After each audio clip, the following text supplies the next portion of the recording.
여러분 안녕하세요. 반갑습니다. 여기가 어딜까요? 오, 뒤쪽에 한번 보일까요? 대나무가 산들산들. 뒤쪽에 대나무예요, 여러분.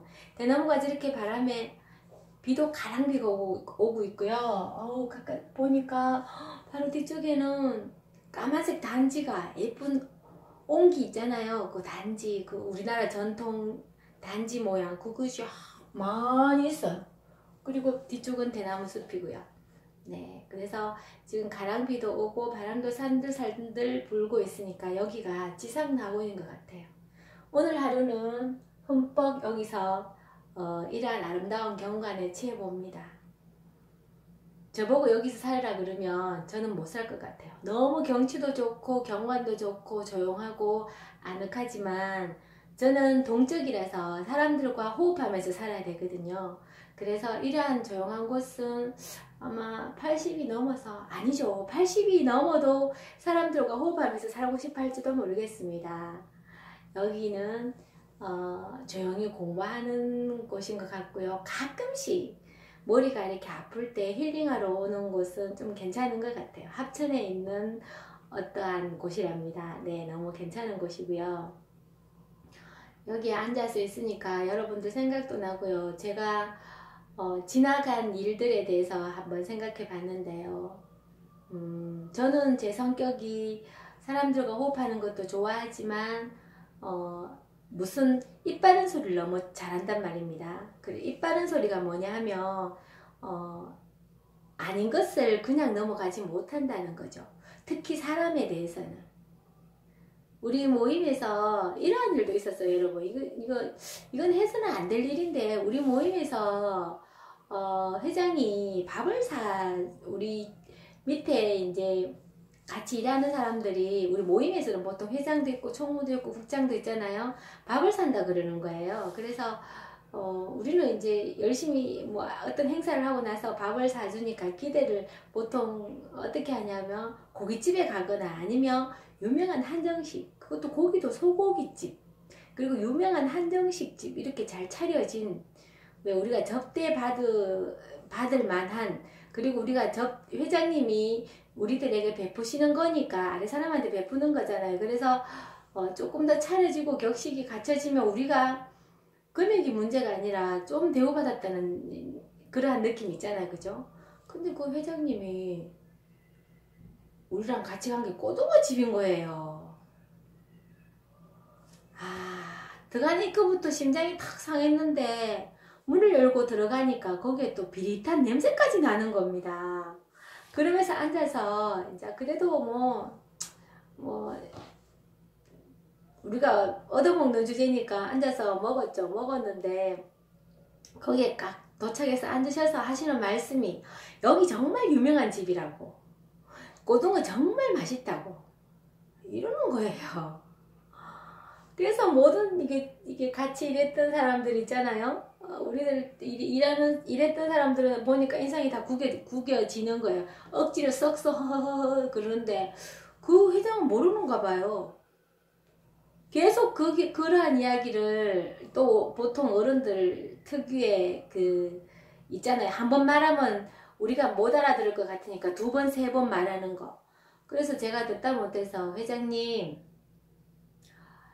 저희들은 사실 저희들한테 밥을 사주신다 그러셔서 기대를 많이 했다고. 고깃집에 잘 차려진 소고기집이나 하다못해 한정식집이라도 갈 줄 알았는데 고등어집에 오니까 조금 실망이라고 제가 말을 했죠.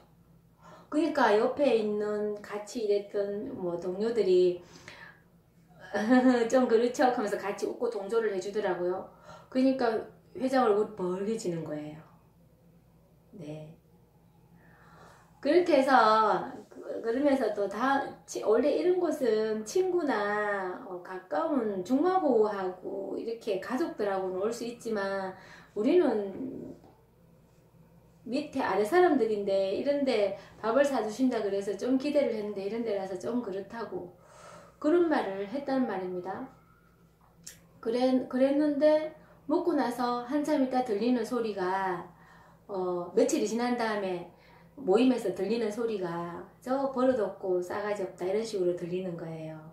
근데 그 같이 왔던 사람들이 가만히 있었는데 왜 내가 굳이 그러한 말을 했는지, 왜 그러한 총대를 메고 왜 그러한 사회적 정의나 모르는 사람을 일깨워 줘야 된다 이러한 마음으로 그러한 말을 했는지 모르겠어요.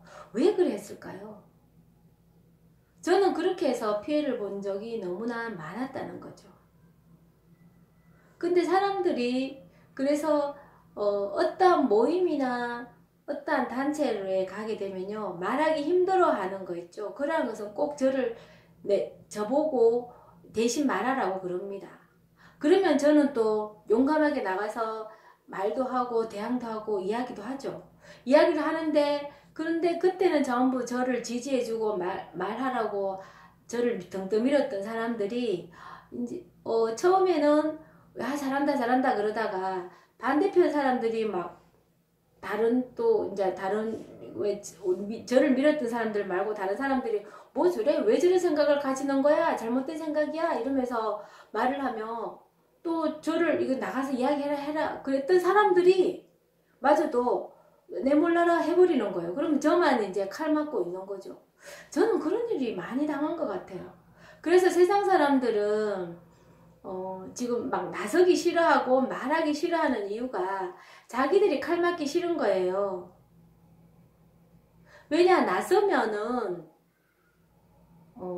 일단은 다른 사람을 대신해서 나섰지만 대신하라고 등 떠밀고 대표로 내세웠던 사람들마저도 자기들한테 칼이 들어오는 것을 염려해서 말을 금방 바꿔버린다는 거죠. 그래서 저희 크고 작은 모임에서는 항상 저를 말 잘한다 정말 똑똑하다 이러지만은 그것은 나를 이용하려고 하는 말이었다는 거죠. 나를 이용은 좀 그런가요? 나를 사용하기 위한, 자기들의 대변인으로 말하게 하기 위한. 그런데 결과적으로는 나에게는 치명적인 일이 생긴다는 거죠. 손해보는 일이 생기고 또 주위 사람들의 공격을 많이 받게 된다는 거죠. 그래서 과연 세상을 정화시키기 위해서 바른 말을 이야기를 해야 되냐, 아니면 침묵해야 되냐, 아니면 그냥 방관자를 해야 되느냐. 그런데 저는 항상 가슴 속에서 말하라 이야기가 나오거든요. 근데 이것이 항상 저에게 마이너스가 되어 오더란 말입니다. 언제쯤 플러스가 되어서 올는지 그것은 모르겠어요. 그래서 여러분들도 말하기 힘들고 말하기 곤란하고 이 회장님이나 우리 모임이나 이런 단체에서 그죠? 회장님이나 어떤 사람들에 대해서 조언을 해주고 싶고 어른한테 조언하기는 어렵잖아요. 조언을 하고 싶지만은 우리가 참는 경우가 있지 않습니까? 근데 저는 그런 걸 나서가 한다는 거죠. 그거는 정말 아닌데, 택도 없는데 왜 그러한 생각을 하고 있는지 모르겠습니다. 그래서 지금은 어떻게 말을 잘 전달해야 될지, 아니면 방관자 역할을 해야 될지, 어떻게 세상 사람들과 호흡하며 동화하며 살아갈 수 있을지, 그것을 한번 생각해 보는 그러한 시간을 가져봐야 될 것 같아요. 여러분들은 어떠세요? 여러분들이 이러한 피해가 있지 않으신가요? 그럴 때는 여러분 어떡하세요? 그냥 험한 말투와 욕지거리를 좀 내뱉고 나면 스트레스가 풀린가요? 그렇게 해서 우리가 얻어지는 것이 무엇일까요? 우리의 욕구를 무엇으로 채워 넣을 수 있을까요? 한 번쯤은 생각해보는 그런 날이었으면 합니다. 너무 심각한 이야기죠. 네.